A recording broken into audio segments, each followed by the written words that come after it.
നമസ്കാരം. നമ്മളെ സ്നേഹിക്കുന്നവർ സ്നേഹിക്കും, വിശ്വസിക്കുന്നവർ വിശ്വസിക്കും.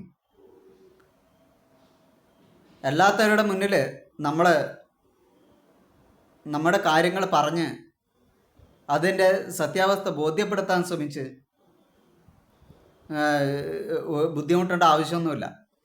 കാരണം നമ്മൾ ഇനിയിപ്പോൾ അവരോട് പറഞ്ഞ് ബോധ്യപ്പെടുത്താൻ ശ്രമിച്ചു കഴിഞ്ഞാലും അവർ നമ്മളെ കുറ്റം മാത്രമേ കാണത്തുള്ളൂ, ആ പരാതിയിൽ പോലും.